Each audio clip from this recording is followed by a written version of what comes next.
the tide. I'm paralyzed, can't find the words, caught in the silence, nothing's heard. Wanna bounce to you, but my feet won't move. What do I do? What do I prove? When everything's crashing down, I'm lost, can't make a sound. Eyes wide open, but the world's gone dark. Every thought's a shadow, every word's a spark. I'm trying not to be strong, but I'm breaking inside. Can't fix what's broken, can't turn back the tide. I'm paralyzed, can't find the words, caught in the silence, nothing's heard. Wanna bounce to you, but my feet won't move. What do I do? What do I prove? When everything's crashing down, I'm lost, can't make a sound. In the quiet, I'm screaming inside. In the dark, I'm searching for light, but I'm stuck in the middle, nowhere to go. Trying to be the strength you need, but I don't know. For next year.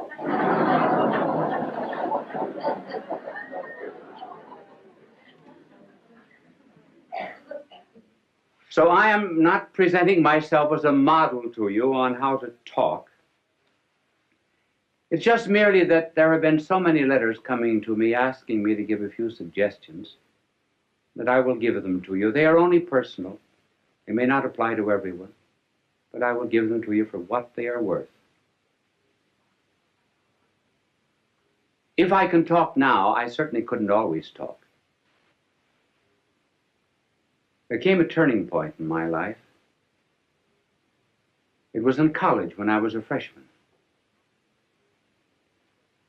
I was on the debating team, which was in the college that I attended a great honor because they put a tremendous premium on debating. I thought I was good because, after all, I was picked as a freshman. I had to be good. And the night before the debate with Notre Dame University, the coach of our debating team, Father Bergen, called me over to his office and he said, "You are the worst talker we've ever had in this college." Well, that was a terrible shock to me. I said, "Well, if I'm so terrible, why did you pick me on the team?" He said, "Because you can think, not because you can talk." But he said, "You're going to learn to talk before you leave this room. Take a paragraph out of that speech, any paragraph you like." I remember we were talking on the Merchant Marine. I'll never forget, the paragraph began, "I think it needs no argument to prove," and so forth. So he said, "Stand up there against the wall," which I did. Now he said, "Go over that paragraph." At the end of it, he said, "Do you see your mistake?" I said, "No." "Go over it again." Went over it 1 hour, 2 hours, 2 hours and a half. I was dead. So was he. And every 2 or 3 minutes when I finished it, he would say, "Do you see your mistake?" I said, "No." But being naturally quick, after 2 hours and a half, I saw it. He said, "Do you see your mistake?" I said, "Yes, I think I do. I'm not natural." He said, "That's right. That's all." And he dismissed me. You notice how often speakers, as soon as they get up on a platform, or ministers or priests in the pulpit, everything changes, their voice changes, their attitudes, their poses. I think many prayers that we say we're not talking to God. We're talking to an audience, particularly prayers at banquets, and inaugurations and so forth. And we put on artificial poses. "Oh God, we ask thee to send down upon us thy benediction, thy blessing upon the sailors who are at sea, the merchants at their counting table, the lawyers at their bar." Well, that's not the way people talk. So, being natural and preparing a talk, what would be some suggestions? Now, the way I prepare a talk is not perhaps the way everyone would want to do it, but I can only give you my way. In order to prepare a talk, one must do a tremendous amount of reading. Each one of these telecasts of mine would represent between 20 and 40 hours of study. When I get through, what have I got? Nothing but a bits of yellow pages. I think I have one in my pocket. But before I show it to you, I will tell you what I do. I study, I do research, and I begin to understand the subject. Then, when it gets into my head, I begin to write out points, generally just 3 or 4 points that I'm going to talk about. I will only write out the heading.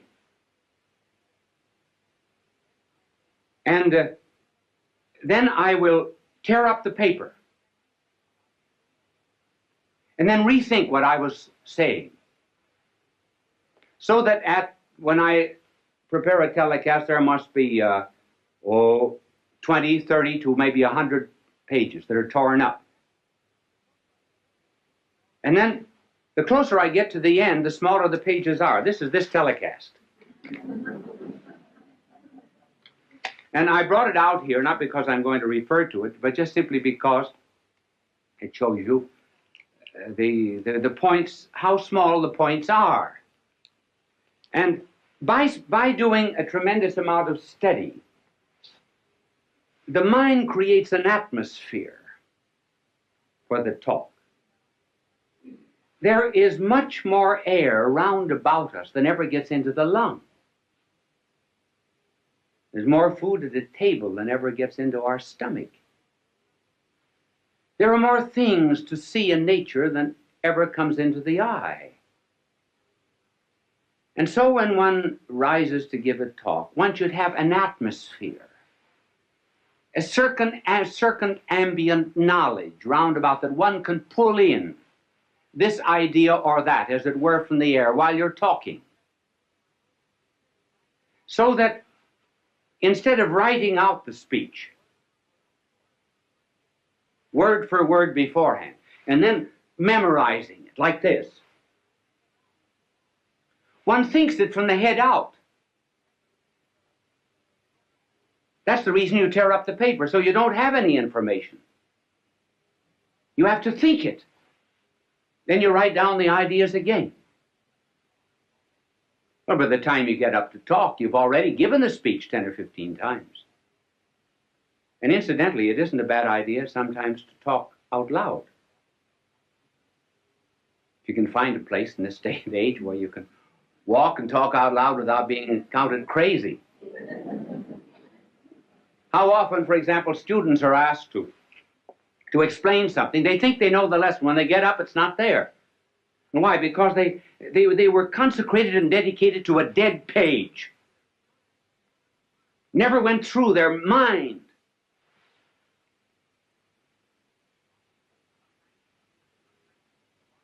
Sometimes teachers are just textbooks wired for sound.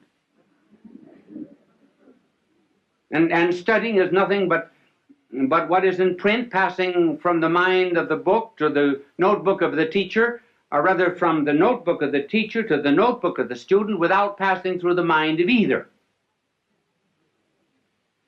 Now, this method of preparation is hard. It's very much easier to write something out and then to learn it than to do it this way. Sometimes if you do not feel well when you're giving a telecast or a lecture, thoughts do not come. You cannot always recall exactly what you had in your mind. But at any rate, there's a spontaneity. That's what people like. Even the mistakes you make. Now, one of the reasons, for example, why people like to have me draw is because everybody in the audience can draw better than I can. They feel they're far superior, and rightly so. So if I make a mistake in talking, fine. That's good. They say, I could do it just as well as that. And they can. This method, while it's harder and is a wonderful preparation for absorbing knowledge, has difficulties. One difficulty is that there are some people who give speeches who must write them out. For example, the President of the United States has to have his speeches written because every word is important. Then, too, there are some things that are not worth learning.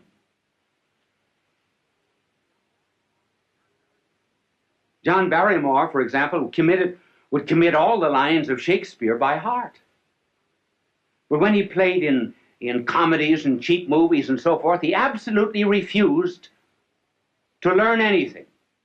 He wanted helps outside. Now that's why people on television have to have aids that are outside. I do not use any kind of aid on the outside.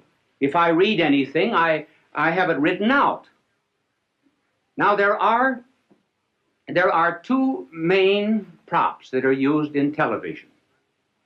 And the first prop is what is called an idiot card.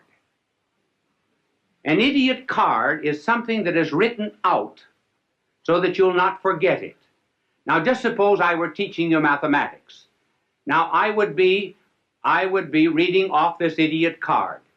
And I would say to this vast television audience, 2 plus 2 equals 4. 2 plus 1 equals 3. 3 plus 3 equals 6. See, I don't forget it that way.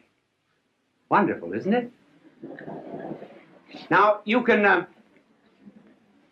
thank you for the idiot card. It was not an idiot that held it. It's only the card that's an idiot. And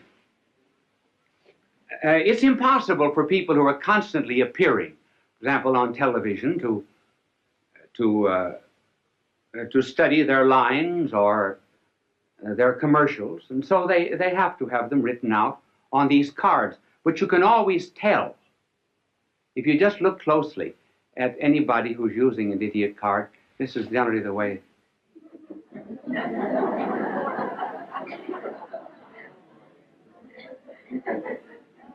So do not be hard on them. If I were saying something that was not worth committing to study, I certainly would use one too. Now there's another prop, which is better. And that is what is called a teleprompter. And a teleprompter will have a whole speech on it.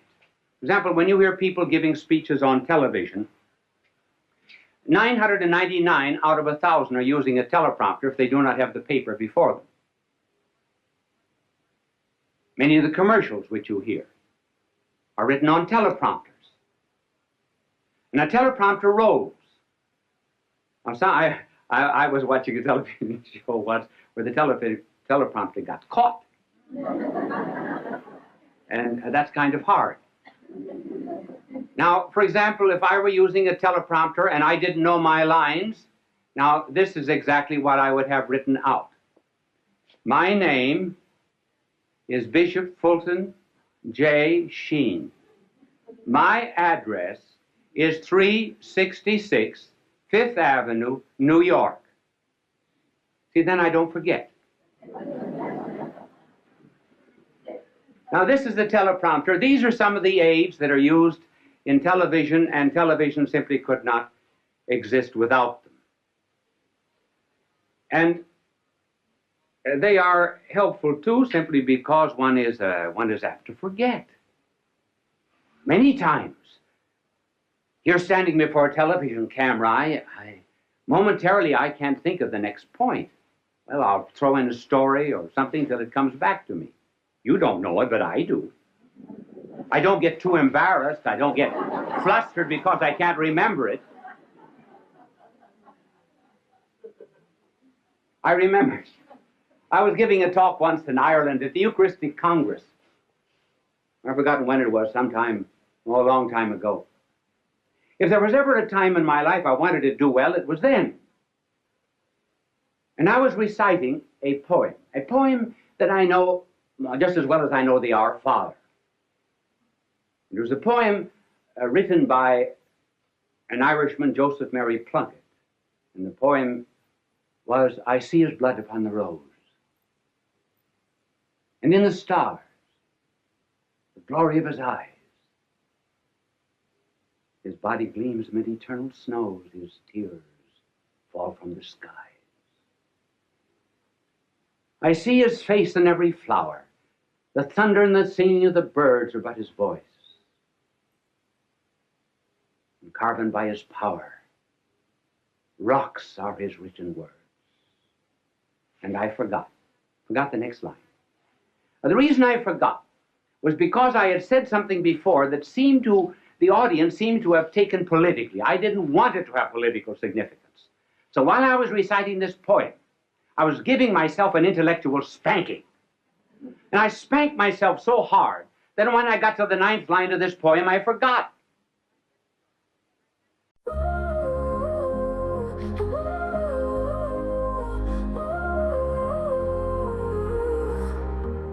Morning kiss, soft and sweet, a new day's bliss. Midnight bliss, underneath the moon, soft kiss. Hold me tight, in the dark you're my guiding light. Can't resist, in your arms everything feels right.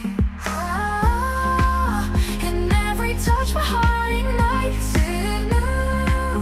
My love, there's no more fight. You are a star in the world, you're the brightest spark, shining bright, illuminating every darkened night. In my heart, with you loves a work go on all the night. In your embrace I take flight. In your light I find my way. Every moment I want to stay. Whisper close, soft secrets that only we know. Feel the glow, in your presence time moves slow. Touch my soul, your love's the fire that makes me whole. Let it shows, together let our true selves unfold. I'm alone, every whisper all our story told. In your eyes, my heart's been sold. You are a star in the world, you're the brightest spark, shining bright, illuminating every darkened night. In my heart, with you loves a world go on all the night. In your embrace I take flight. Oh baby, with you every day feels right. In your love I find my light. Stay with me, let's dance under the moonlit sea. Just be free, in your arms I find my plea. In your light I find strength, I find my might. I believe in this love we're meant to be. Ooh, in your light my dreams take flight. With you everything feels right. You are a star in the world, you're the brightest spark, shining bright, illuminating every darkened night. In my heart, with you loves a world go on all the night. In your embrace I take flight. Oh no, together we shine so bright. In your love my heart's alight.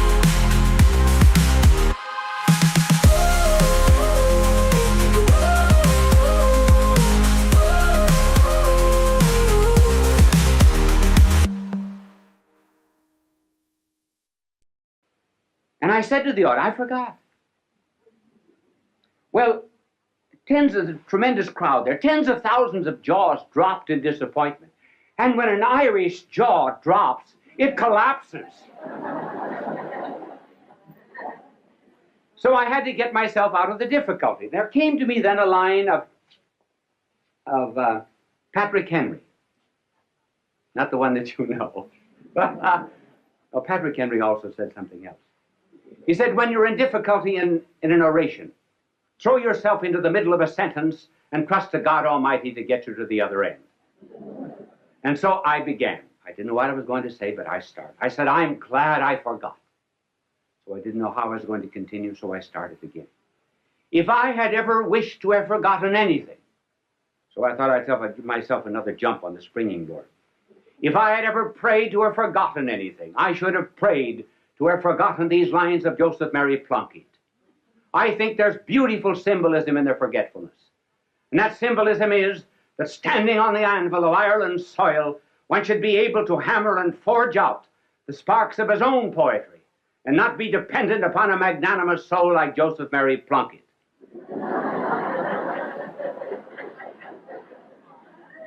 I got no credit for it afterwards because the audience said that was a great trick, pretending you forgot.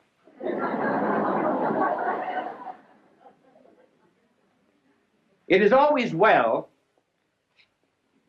to be prepared for such unexpected moments when you do forget.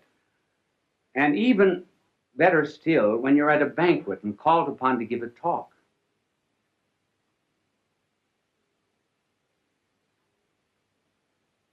And you have to begin with something that is not too heavy. In fact, one should always begin with something that's not too heavy. For example, you just simply cannot begin a speech by saying, ladies and gentlemen, accipitur frontalis, the convoluted convolutions, the metaphorical abicliarum pelviarum. That's a little too serious. You have to start with something that's common to the audience. Now, I think the best story of all for being called upon to talk without preparation and unexpectedly was the delightful story of G.K. Chesterton. He was called on, and he said, during the days of the persecution of the Christians, 2 Christians were out in the Colosseum. And some lions that had been released for 12 days, had been starved for 12 days, were released from their cages. They bounded out across the Flavian sands, were about to precipitate themselves upon the poor Christians. When the Christians reached out their arms, put them around the lion's neck, and began to say something in the lion's ear. Well, the emperor was furious. He came for blood, not comedy, because the lions went back again to their cages without touching the Christians. So the emperor, being furious, ordered other lions that had been starved for 4 weeks released. They bounded out after their prey, were about to precipitate themselves upon the Christians, and the Christians reached out their arms, put them around the lion's neck, whispered something in the lion's ear, and the lions left them and went back again to their cages. The emperor sent for the Christians. What are you doing to my starving lions? Nothing. Nothing but whispering something. But what do you whisper? The Christian said, we say, after this meal, you have to give a speech.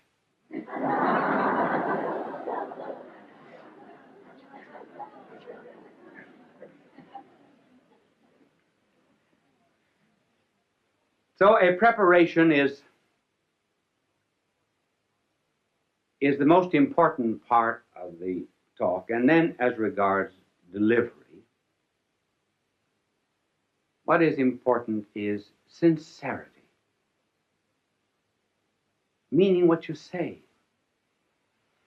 Children are the best judges of anything that's heard on television. I do not mean dramas where there's an artificial emotional interest created. But children who may not understand what is being said, they know whether the speaker is sincere or not. Incidentally, that's a good word, sincere.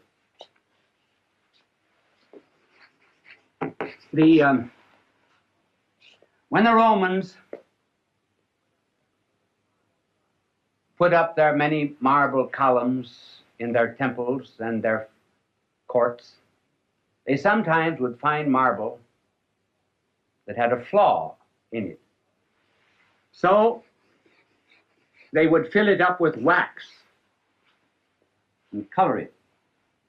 Wax in Latin is cera.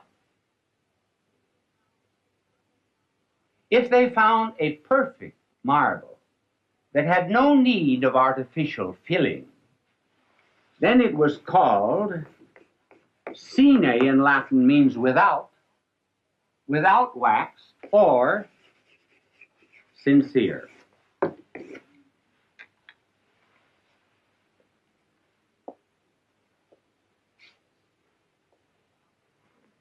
This is about the only suggestion that I would give for delivery. One just simply feels what's in his heart, that's all. Out of the abundance of the heart, the mouth speaketh. And one must not be too long. It's always better to have an audience say, I wished he talked longer, than to have them say, he had 3 good chances to quit.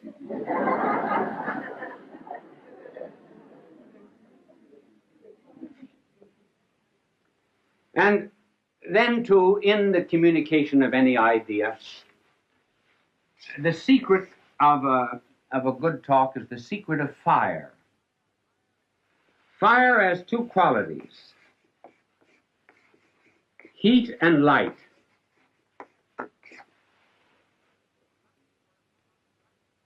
The light corresponds to the truth. The heat corresponds to the zeal, to the passion, to the fire.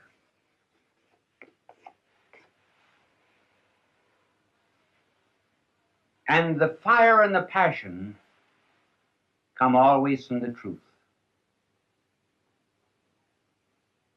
When one is on fire with anything and really believes in it,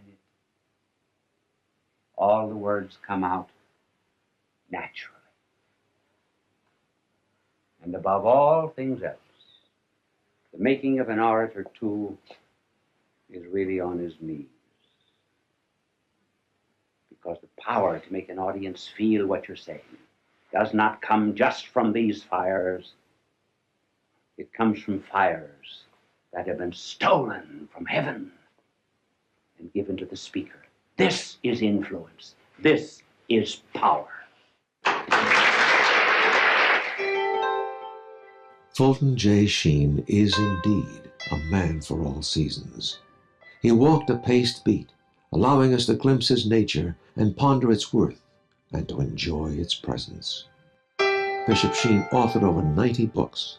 He broadcast countless radio and television programs and ministered in many parts of the world to people of every belief. As he said many times, it is not a unity of religion we plead for, but a unity of religious people. We may not be able to meet in the same pew, but we can meet on our knees. The bishop wrote 94 books, recorded countless radio shows, and appeared on hundreds of network and syndicated television programs. His legacy is a treasure of joy that transcends time and helps us to believe that truly life is worth living. Really, was because of this incident. This particular day, I was too busy to go to dinner, so in the afternoon I went into a grocery store to buy some graham crackers. And in the back of the store was a mother with her 4-year-old son. He just pulled a bottle off the shelf, bottle of vinegar, and broken the bottle, and the pieces were on the floor along with the vinegar. The mother was saying to him repeatedly, "Pick up those pieces." And the more she insisted on it, the more he refused. And she would have loved to have cracked him, but she didn't want to look too cruel before the customers. And the father was there, and of course he was busy. And that gave him the very happy air of neutrality. He didn't have to interfere. And finally, the mother was intense with rage. And you could see what the father was saying. He was saying the kid's just exactly like her folks. And you know very well what she was saying, stubborn like the old man. And but in any case, she finally picked up the kid like a rag doll and went off the premises with him. And so it set me thinking and brought the subject of this telecast. Who won? The child or the mother? The child didn't pick up the pieces. He was weak, but he had resort to tears, which is always the last resort of weakness. She was strong, but did she win? Well, she resignated a certain amount of power, but she had to do it. And that got me thinking about the strong and the weak. And it was put very well by a European doctor, Dr. Jean de Rougemont, who said, if I am stronger than my neighbor, I despise him. If I am weaker than my neighbor, I fear him. If I am equal to my neighbor, I resort to subterfuges to escape obedience or to assert my superiority. So that brings up the problem, how are we going to solve this tension between, well, the rich, the poor, the educated, the uneducated, and the strong and the weak? For example, when the rich help the poor, perhaps they're obsequious, and then the poor are humiliated. Learned people are impatient with those that are ignorant. And the ignorant people, too, are humbled very often when taught by those that are wise. So what's the answer? Well, the answer is caring.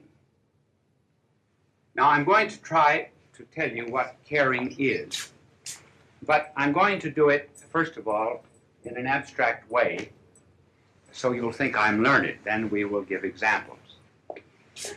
And it is this. The strong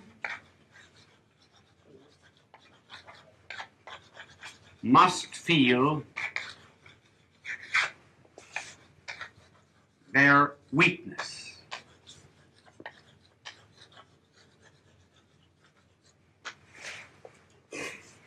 Strong must feel their weakness. The rich must feel their poverty. The wise must feel their ignorance. How can this be done? Well, let the strong begin to examine themselves and find out how weak they are, first of all. You think you're real strong? Strong-minded, strong-willed? Did you keep the last New Year's resolution? Do you keep on a diet? I know a woman who went into a gymnasium and the instructor said you have to chin yourself 20 times a day. She said, which chin?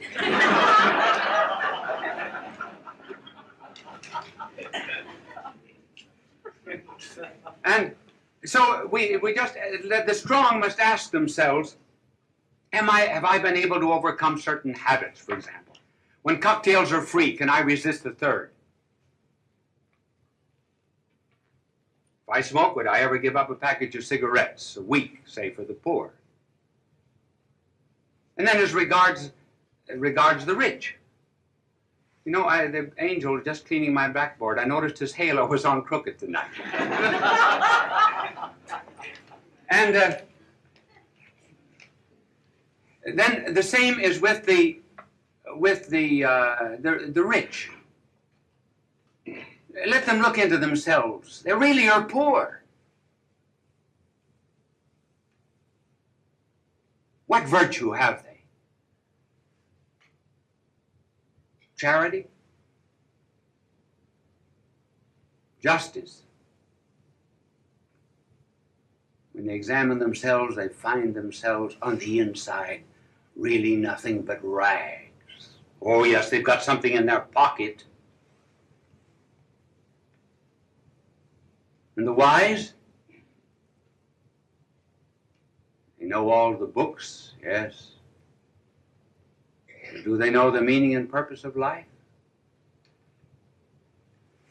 So, just as soon as a strong man begins to feel his weakness, then you have a decent kind of equality. Then it's not based on law. It's not based on legal fictions. It's based really on caring and on loving.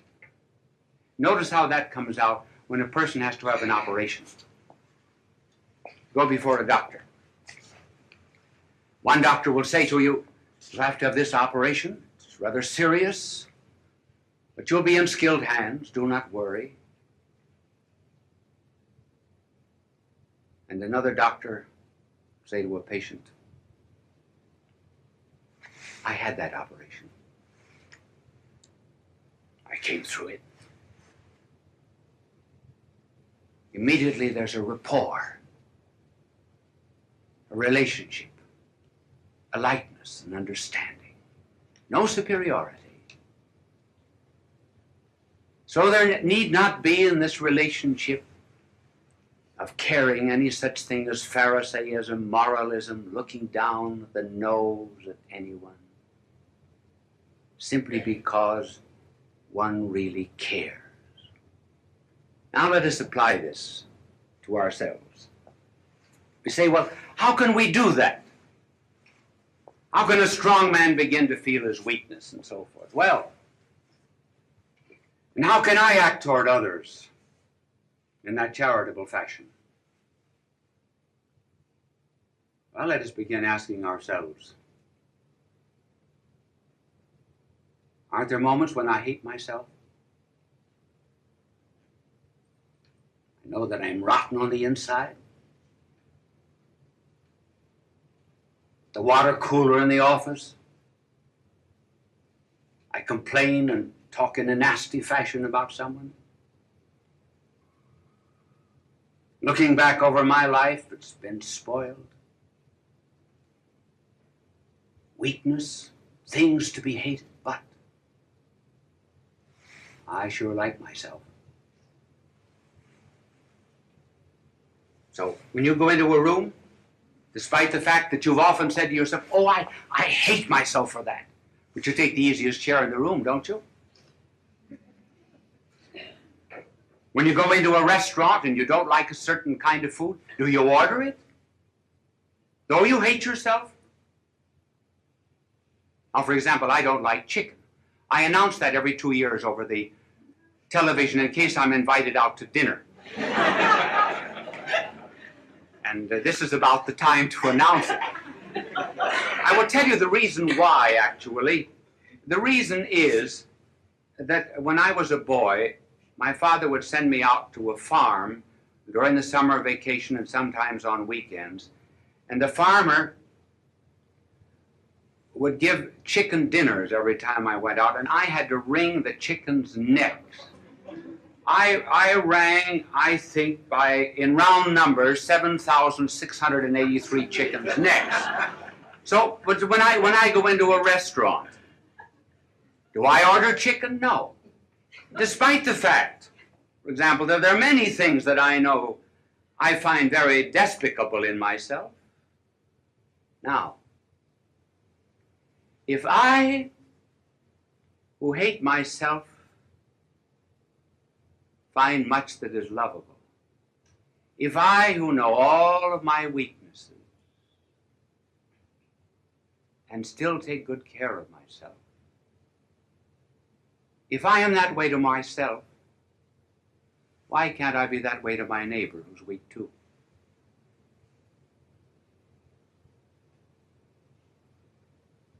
If I have money and he does not have any, and I know on the inside how poverty-stricken I am as regards goodness, why can't I be good to him and he's poor?